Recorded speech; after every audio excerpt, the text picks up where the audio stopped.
Hello, welcome to my channel, or welcome back if you've been here before. My name is Beth Ann. Today I want to talk about Written in the Stars by Alexandria Bellefleur, which I got from the library and have to return today. So, filming time. This is a queer romance that I read as part of the Queer Lit Readathon. I will link to my TBR video below, and I'll also link to the announcement videos from the two organizers, Rogan and Kathy. And if you're not taking part in the Queer Lit Readathon, you still have time. It ends this upcoming Saturday, June 12th, so you can still squeeze a book in, or at least start one before that date. So this was just a lovely, lighthearted rom-com sort of romance. It was silly and funny in places. The characters had a lot of like deep emotional moments, so it sort of that combination of handling the happy, funny parts of falling in love and also the emotional growth of the characters. It all just like totally sucked me in. I could not put this book down. I started it one day, I guess Saturday over the weekend, yeah, and then I finished it Sunday because I couldn't put it down. It totally sucked me in. So in this book, we follow two women. Elle is the blonde one here, and Darcy is the red-haired one here. And Elle is an astrologer. She's working for an online dating app, sort of including astrology as part of the like matchmaking capabilities of the app. And Darcy is totally logical and mathematical. She's an actuary working for an insurance company. So they already have sort of some differences in their outlook in life. Elle strongly believes in soulmates and is searching for love and connection.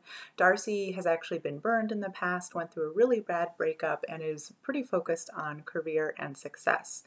The problem is that Darcy's brother, Brendan, is very pushy in trying to get her back out there in the dating scene after her really bad breakup, and so he keeps setting her up on dates. He is a co-worker of Elle's, so Brendan sets up Darcy and Elle on a blind date that goes disastrously for a number of pretty superficial reasons, sort of a first impressions gone wrong thing. But then, because Darcy is under so much pressure from Brendan, it's driving her crazy. She ends up actually lying to Brendan and saying that she is interested in Elle and that they're going to kind of see how things go. The first date wasn't super great, but, you know, there's something there. And Elle agrees to go along with this because they both did feel a spark on their first date, even though things went wrong. And so for various reasons, sort of in denial for Darcy, there's like some stuff going on, but for various reasons, they both decide to give it like a month or two. They'll sort of help each other through some big holiday family events. They both have reasons that they want their family to think that they're trying dating seriously. And then the romance sort of develops from there. So it's a fake dating trope, which I really liked. I wasn't sure, I'm not sure I've read a fake dating trope before, but it's just, I mean, in a way, it's just a different twist on like, you become friends and get to know each other and then you fall in love. And so in this case, it's just like, there's a little layer of something else going on where for whatever reason you want to appear like you're dating even though you're not yet. So anyway, that was an interesting experience for me, and I loved the way that it happened with this. Then let's see, two things that I was less enthused about in this book that really didn't mess with my enjoyment. So this would have been a 5-star book except for these two things, which only knock it down to like a 4.5 star in my rating system. So the author, this is a debut novel. The author can be a little bit repetitive in some of her writing of like character physical responses to emotion. So it's very much, she's not telling you the emotions that the characters are having. She's showing through the character actions and little physical tics, which is really good writing, but some of those things got a little repetitive. So both of the characters consistently are doing things like biting the inside of their cheeks, you know, like that sort of thing. And it's just like that. The same things were just used over and over. And so by the time I was getting towards the end of the book, I was like, oh my gosh, this is the millionth time that somebody is like biting the inside of her cheek because she's feeling an emotion, or there was a lot of like biting the lower lip. So that got a little bit repetitive.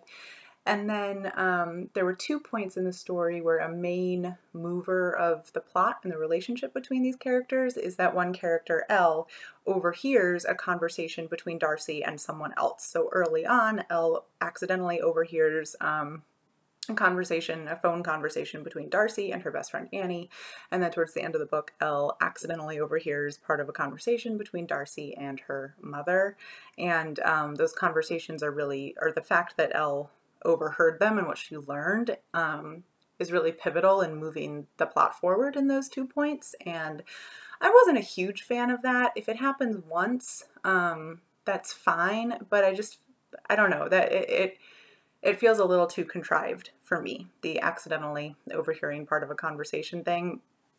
I don't know. But so that, again, just like a half star. So just mentioning that. But otherwise, this book was amazing.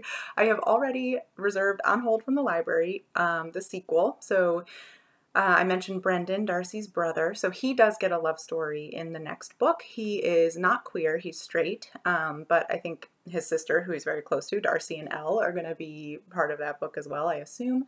And then I think, so that book is out, and then there's a third book that I think isn't out yet that I think will be another queer romance following Elle's roommate, Margot, who we do see a fair amount in this book, and she's a very strong friend character in this book, and is definitely presented strongly enough that I'm like, oh yeah, I'm obviously going to read that book because I really liked Margot. She was such a supportive best friend and roommate for Elle, so I really want to see her love story as well. So I'm committed to the series. Anyway, this was a fantastic book for me to read in the Queer Lit Readathon. Yeah, I think with that, I will sign off. Go ahead and hit the subscribe button if you want to see more of my content, and I'll see you all in the next video. Thanks. Bye.